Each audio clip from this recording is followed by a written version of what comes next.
Snow buried every footprint in the valley except one. Wind erased everything else within minutes, smoothing the ground into a blank white page that told no stories and kept no secrets, except for the single set of tracks that led to a ridge overlooking the pass and stopped there, motionless, for 3 days straight. For 3 straight days, whenever the Marines called out coordinates, their sniper fired and missed. The officers cursed under their breath. The soldiers stopped trusting the woman lying flat in the frost with her rifle steady and her eyes closed to everything but the mountain.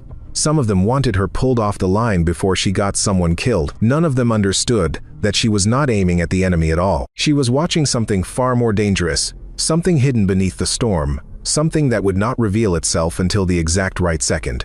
When her final bullet finally left the barrel, the impossible happened. One shot. One mountain shook.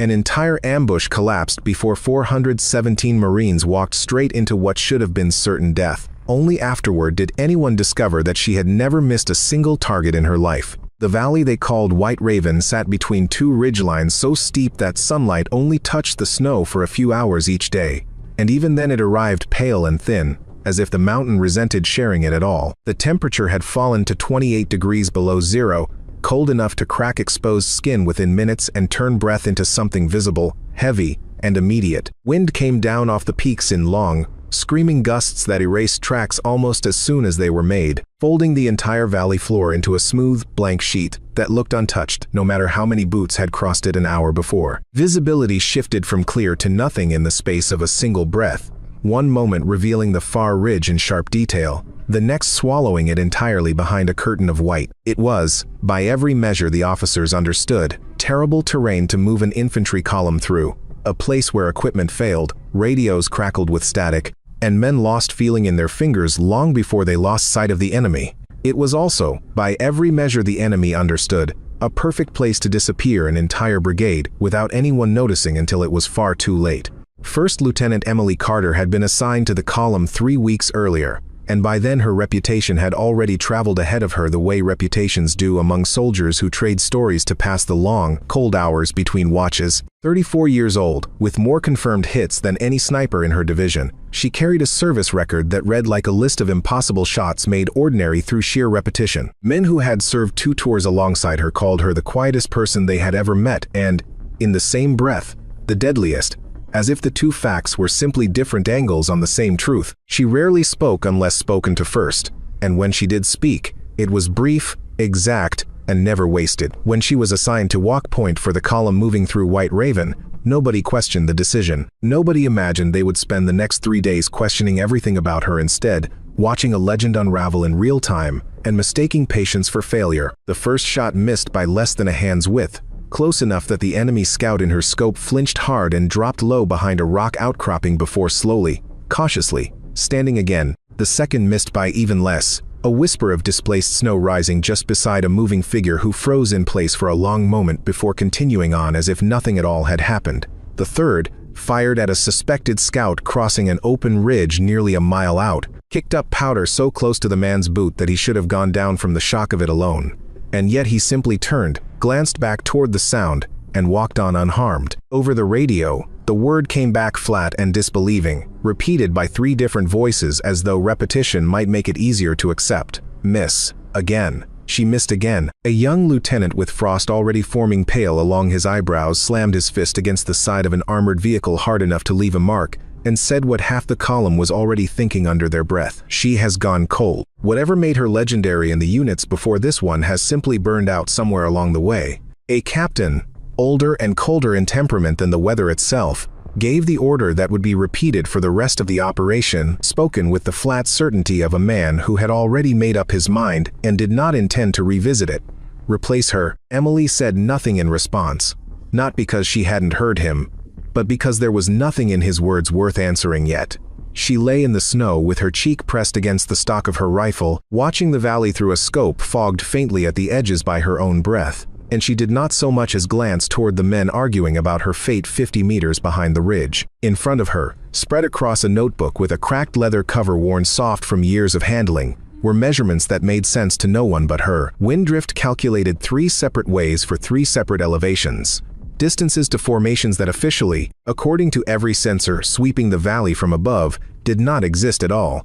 Thermal readings taken from a modified scope no one else in the column was permitted to touch. She was not failing to hit her targets, she was choosing, with total and deliberate precision, exactly how far from them to let every round land. When one of the younger soldiers finally worked up the courage to crawl up beside her and ask directly what she was doing, she only offered him 2 words, delivered so quietly he almost missed them entirely over the wind. Not yet. Captain Daniel Brooks, the man who had issued the order to have her replaced, was not a cruel officer by nature, only a tired and frightened one, responsible for hundreds of lives in a valley that seemed determined to swallow every plan he made. He had served long enough to know that legends sometimes cracked under pressure, that reputations built in easier terrain did not always survive terrain like this, and he genuinely believed, in that moment, that he was protecting his column by pushing her aside before her failures cost someone their life. He did not yet understand that the woman he wanted removed was the only person among them capable of seeing what the entire valley was hiding.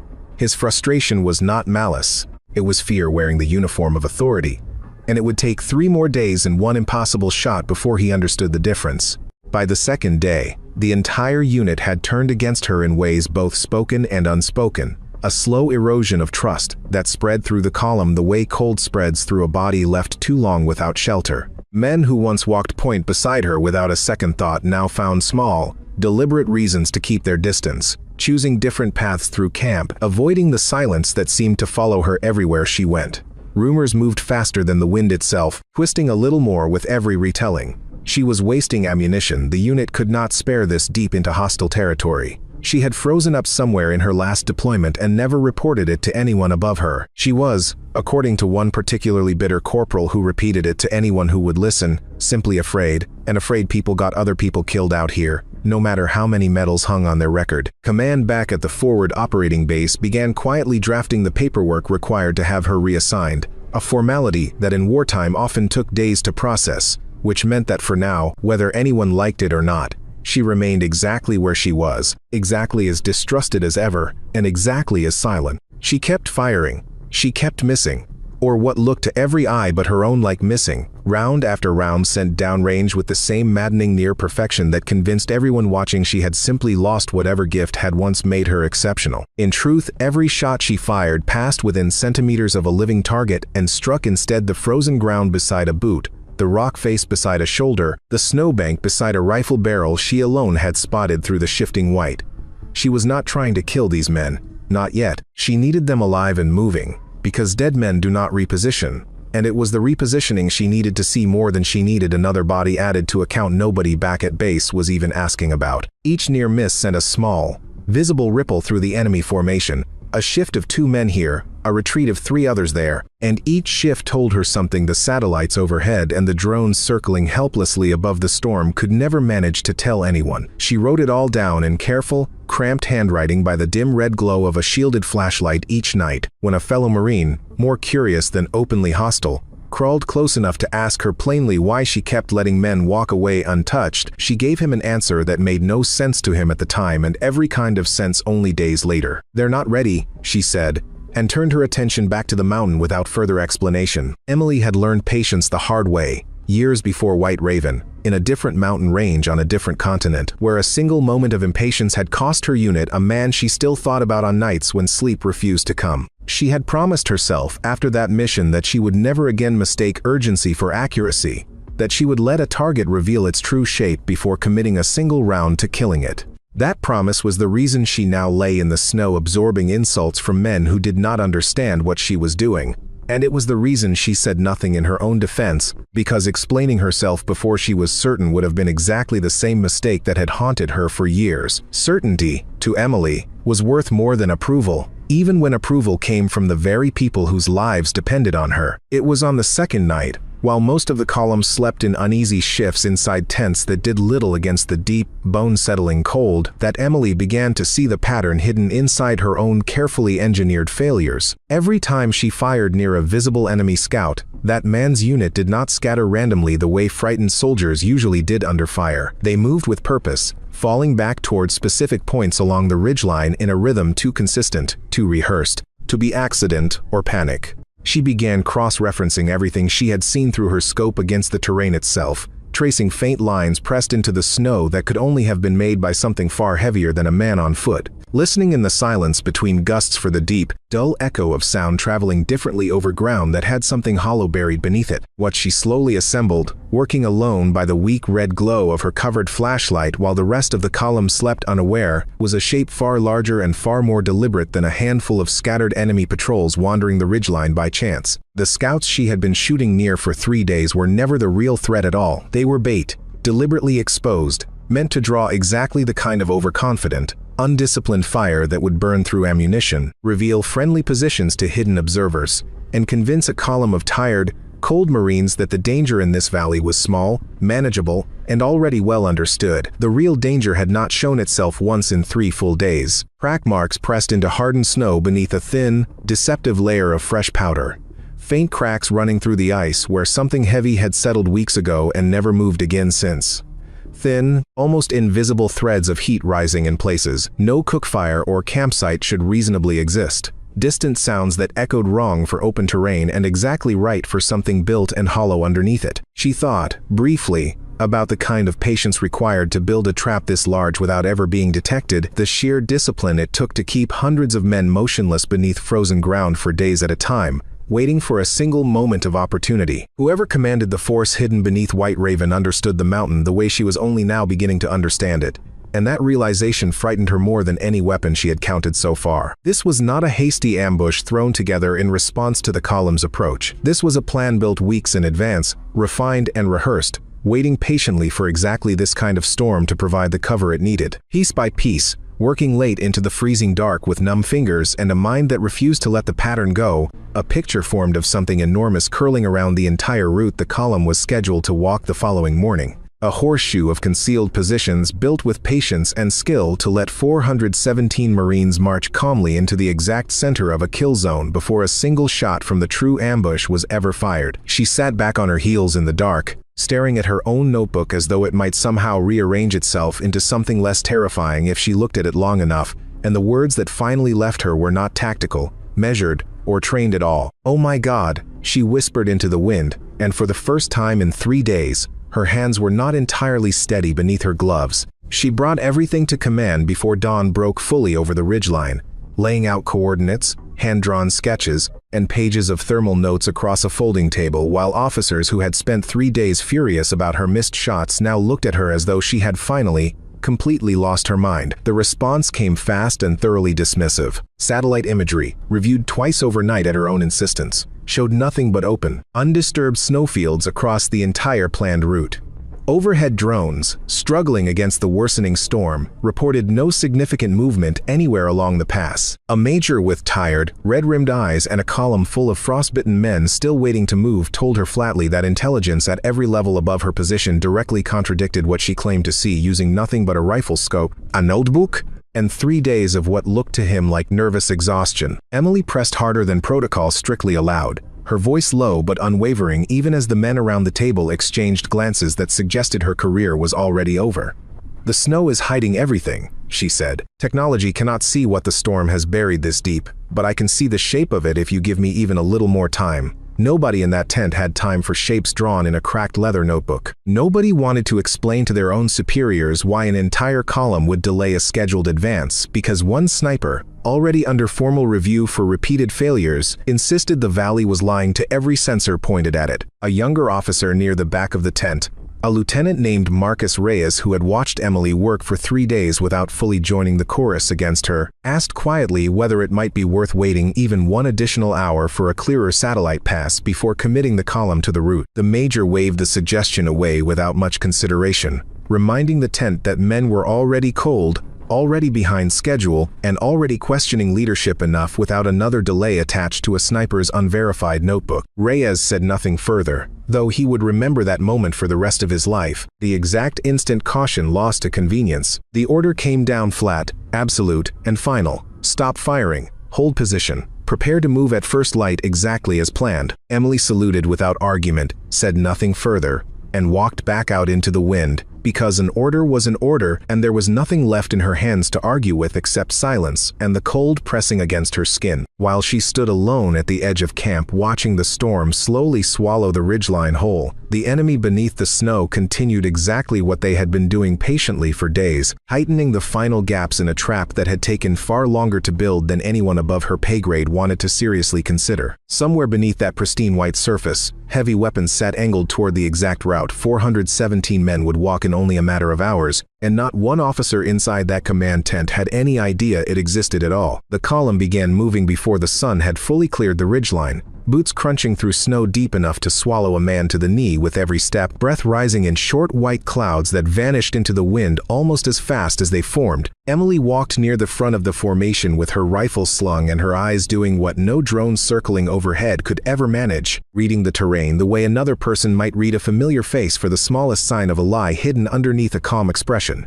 She saw it in fragments too small for anyone around her to notice or care about. A patch of snow that had settled unevenly, as though something heavy beneath it had shifted its weight only hours before dawn. A faint, almost imperceptible rise in the ground, exactly wide enough to conceal the barrel of something far larger than a rifle. A whisper of heat distortion shimmering above a spot that should, by every law of that frozen valley, have been as cold as everything surrounding it. She kept her pace matched exactly to the column around her, careful never to let her attention become visible to anyone watching from the ridgelines above, careful never to slow or quicken her steps in a way that might betray what she was seeing. A sniper's greatest weapon, she had learned long ago, was not the rifle at all, but the ability to look like nothing was happening, to let an entire battlefield believe she saw only what everyone else saw, beneath that calm, unreadable expression. Her mind moved through calculations faster than she had ever run them before, cross-referencing terrain against memory, memory against instinct, instinct against the growing certainty that time was running out far faster than the column understood. Every few hundred meters, another sign confirmed what she already understood with growing dread. Hidden bunkers dug deep into the slope and roofed carefully over with packed, undisturbed snow, the unmistakable outline of tracked vehicles buried just deep enough to vanish completely from anything watching from above. Firing positions angled with a precision that spoke of days, not hours, of patient, disciplined preparation by soldiers who understood exactly what they were building and why. She counted silently as she walked, translating each small fragment into a mental map that grew more complete and more horrifying with every step the column took deeper into the pass. Less than 20 minutes, she thought, watching the front elements of the formation cross the halfway point of the valley floor. Less than 20 minutes, and 417 Marines would be standing directly in the center of a kill zone built specifically to erase every one of them at once. Beside her, unaware of everything she carried in her mind, young Marines traded quiet jokes to keep their spirits up against the cold, complained about frozen bootlaces, and talked in low voices about home, about warm food, about anything that was not this valley and this wind. Emily heard none of it, or rather heard all of it and let it pass through her like static, because her entire attention had narrowed down to the small, cold shifts in the terrain that told her exactly how many minutes remained. She thought once, briefly, of writing a note and passing it forward through the ranks, of forcing the issue through sheer persistence rather than silence, but she understood that another confrontation with command would only cost precious minutes the column did not have. Action, not argument, was the only language left that might actually save these men. The radio remained silent on the matter throughout, because no order had been given to break that silence, and no permission had come down to fire on positions that officially, according to every sensor floating above the storm, simply did not exist. Emily felt the weight of that silence settle over her like the cold itself, heavier and colder with every meter the column advanced further into the trap she alone could see clearly. She thought briefly of the captain who had wanted her replaced only 2 days earlier, of the men who no longer trusted her aim or her judgment, of the young Marine who had once asked quietly if she was afraid, and she understood with total, unshakable clarity that in only a few more minutes none of their opinions of her would matter in the slightest, because either she acted now, entirely outside every order she had been given, or she stood by in silence and watched history unfold exactly the way the enemy had spent days intending it to. Slowly, without a single word to anyone marching near her, Emily reached down and released the safety on her rifle. She understood exactly what breaking formation in that moment would mean for the rest of her life and career. If she fired without authorization and struck nothing meaningful, if her read on the valley turned out somehow to be wrong despite every sign she had gathered across 3 freezing, sleepless days, she would face a formal court-martial for disobeying a direct order in the middle of an active combat operation, and there would be no argument in her defense that anyone above her rank would want to seriously entertain afterward if she did nothing at all. And she was right about what lay hidden beneath the snow. 417 men walking calmly into that valley would not survive the coming hour. There was, in the end, no real choice at all, only the fragile illusion of one. And Emily made it in the space of a single held, deliberate breath. She thought, for just a moment, of the men who would sit on the panel deciding her fate if this went wrong. Of the careful, procedural language they would use to describe a decision she was about to make in less time than it took to exhale. And she found that none of it mattered as much as the 417 names she did not know individually but understood collectively. Marching in trust toward a valley that intended to kill every one of them before noon. Whatever came afterward, court-martial or commendation, ruin or medal, she would rather carry the weight of disobedience than the weight of having done nothing while she still had the power to act. She loaded her final specialized round, the one she had carried and quietly protected since the mission first began, checking the chamber with hands that had gone perfectly, unnaturally steady despite the cold biting mercilessly through every layer she wore beneath her white winter gear. She drew air in slowly, feeling it burn faintly against the inside of her throat on the way down, and began running the calculations that had made her legendary long before this particular valley had ever entered her life. Wind speed and direction, shifting unpredictably through the narrow pass in gusts that could bend a round off course by meters if misjudged even slightly. Temperature and its effect on the round's flight over a distance, far longer than most rifles were ever reasonably built to reach with any real accuracy. The slight, nearly imperceptible drop in elevation stretching across more than 2,400 meters of open, hostile, storm-choked air between her position and a target that had not yet even appeared. She had nothing left to do but wait, motionless, utterly patient, for the mountain to finally give her one single, perfect second. The second arrived exactly as she had somehow known it eventually would, because men who build ambushes this elaborate, this patient, this thoroughly hidden, cannot resist the temptation to confirm their work is perfect before they finally trigger it. A commanding officer on the enemy side, unable to see the full column clearly from his own concealed position deep in the ridge, stepped out into the open to check the alignment of his forces with his own eyes, a small device clutched tightly in one gloved hand that Emily recognized instantly for exactly what it was.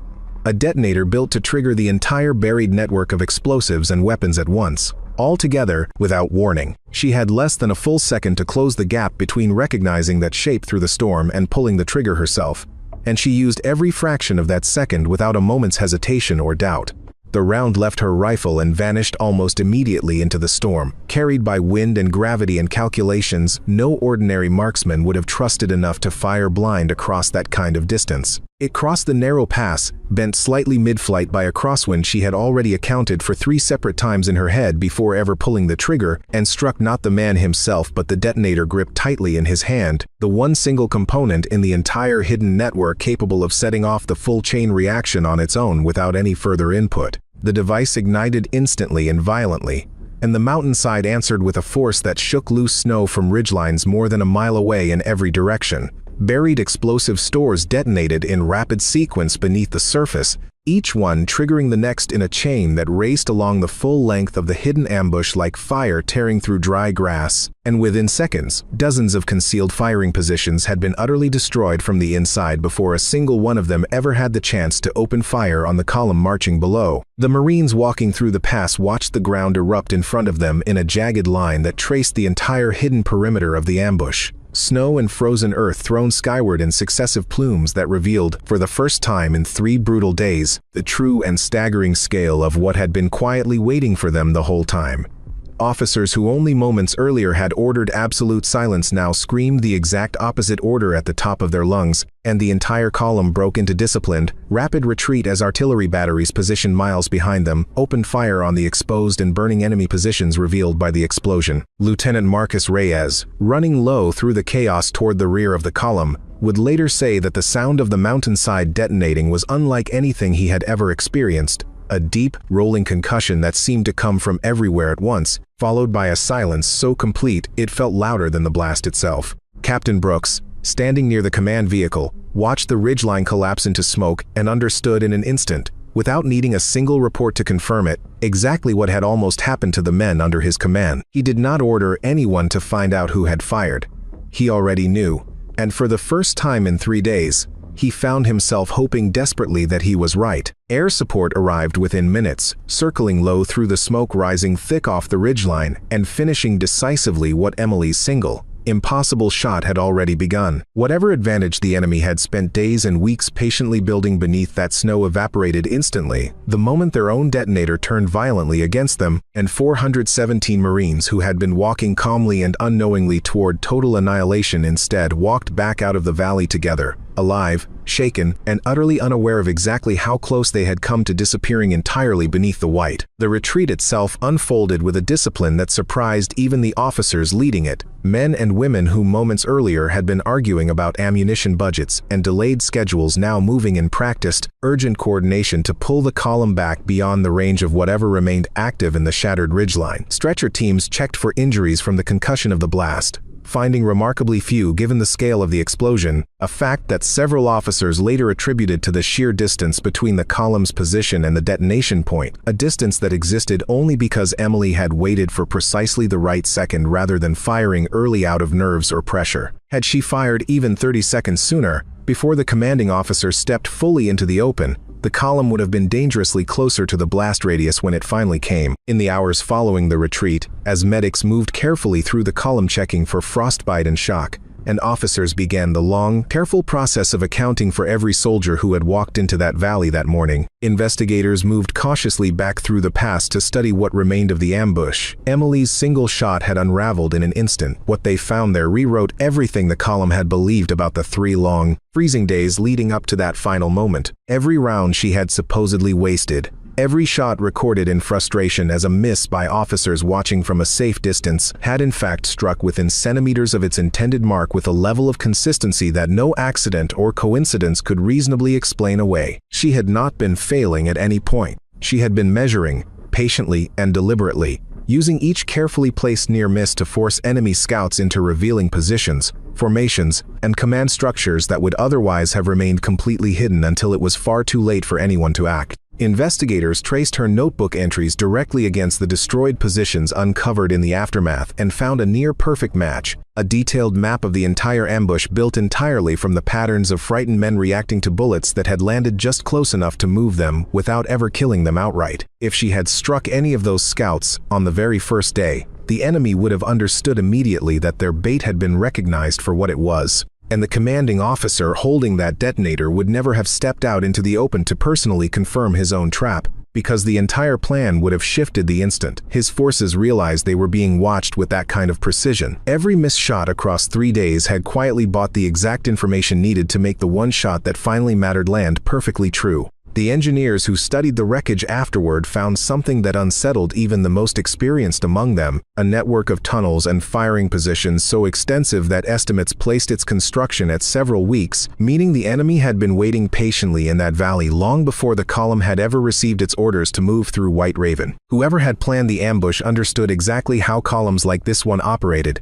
understood the predictable rhythm of scheduled advances and satellite blind spots, and had built a trap specifically designed to exploit both. Had Emily not spent 3 days quietly forcing that structure into the open one measured shot at a time, the operation would have unfolded exactly as its architects intended, and the report filed afterward would have read as a catastrophe rather than a footnote about one soldier's unusual discipline under fire. A senior officer reviewing the entire incident weeks later summarized it in a single line that would follow Emily for the rest of her career in the service. She was never missing. She was forcing the enemy to reveal themselves. Emily returned to base several days later, quieter even than the exhausted men marching around her expected, carrying the same worn notebook she had filled in the freezing dark and very little else beyond the weight of what she had seen. The same officers who had wanted her removed from the line only days earlier now found themselves standing awkwardly in front of her, searching for words that did not come naturally to men far more accustomed to giving orders than to admitting fault openly. The captain, who had first demanded she be replaced, found her near the motor pool one gray afternoon and said, without much ceremony or warmth, that he had judged her far too quickly, and that the official record would now reflect exactly what she had actually done rather than what it had briefly, wrongly appeared she had failed to do. Command issued a formal statement crediting 417 Marines' survival directly to a single unauthorized shot fired against explicit direct orders, An admission that cost the officers involved far more than most of them were willing to acknowledge out loud in front of their own men. Lieutenant Marcus Reyes sought her out separately, away from the formal ceremonies and the careful language of official reports, and simply told her that he had trusted her from the first day, even when he had said nothing to defend her in the tent. Emily thanked him, and told him honestly that his silence had not bothered her, because she had never expected anyone to understand what she was doing before it was finished. Understanding, she said, was never the point. Surviving was. The corporal who had once called her afraid, loudly and often enough that half the column had repeated it, avoided her for the first 2 days after their return, embarrassed in a way that words could not easily fix. On the third day he approached her anyway, stiff and formal, and admitted that he had judged her before he understood her, and that he intended to remember, for the rest of his career, how easily fear could be mistaken for cowardice when it was worn by someone who refused to explain herself. Emily accepted the apology the same way she accepted everything else that had happened in that valley, without drama, without needing it, simply acknowledging it and moving forward. The ceremony itself was small, held indoors away from the wind for once, attended by officers who had spent 3 days convinced she had lost every ounce of skill that once made her exceptional. Captain Brooks stood near the front row, his posture stiffer than usual, and when her name was finally called, he was among the first to offer applause that carried more sincerity than protocol required of him. Emily listened to the citation read aloud, a formal accounting of coordinates and outcomes that captured almost nothing of what those 3 days had actually felt like from inside her own mind, and she accepted it the way she accepted most things, with a nod, a quiet word of thanks, and nothing more. Emily accepted the medal that followed with the same quiet, unhurried composure she had carried through every freezing, silent hour on that ridgeline, but her eyes kept drifting back again and again toward the mountains beyond the base, toward the valley where everyone had once so confidently believed she had completely lost her edge. A young Marine, one of the men she had walked point beside without a single word of explanation for 3 brutal, freezing days, found her standing alone near the edge of camp one evening, and finally asked the question that had been sitting quietly with him since the moment the ground exploded in front of the entire column. "Were you scared?" he asked carefully, watching her closely as though the answer might finally explain everything strange about those long, silent days on the mountain. Emily allowed herself a small, tired smile, the first anyone in the unit had seen from her since the mission first began weeks earlier. "No," she said simply. "I was waiting for the only bullet that mattered." Years later, when younger snipers asked her how she had known to wait, how she had trusted her own reading of the mountain over satellites, drones, and the direct orders of men with more rank and more certainty than she had ever claimed for herself, Emily gave them the same answer every time, delivered without embellishment. She told them that the mountain never lies, only hides, and that the difference between the two is patience. She told them that a missed shot is not always a failure, that sometimes it is the only honest question a rifle can ask, and that the answer, when it finally comes, is worth every insult, every doubt, and every silent, freezing hour spent waiting for it. Few of them fully understood what she meant until they had lived through something like White Raven themselves, and by then, they no longer needed her to explain it at all. The snow kept falling steadily over White Raven long after the column had gone, filling in the scorched craters left by the explosion, softening the blackened earth slowly back into something white, quiet, and almost peaceful again, as though the mountain itself preferred to forget what had nearly happened there. Somewhere beneath that fresh, undisturbed layer, the tracks Emily had once studied so carefully night after night disappeared entirely, to erase the same patient way every other footprint in that valley had been erased for 3 days straight, leaving behind no visible trace of the woman who had lain motionless in the freezing cold, missing on purpose, watching a trap no satellite or drone had ever been able to see. History would remember, in official reports and quiet conversations for years afterward, the single shot that split a mountain and saved 417 lives in one impossible instant. Only the mountain itself, and the patient woman who had studied it in total silence for 3 long days, would ever truly understand everything hidden inside every single deliberate miss that came before it.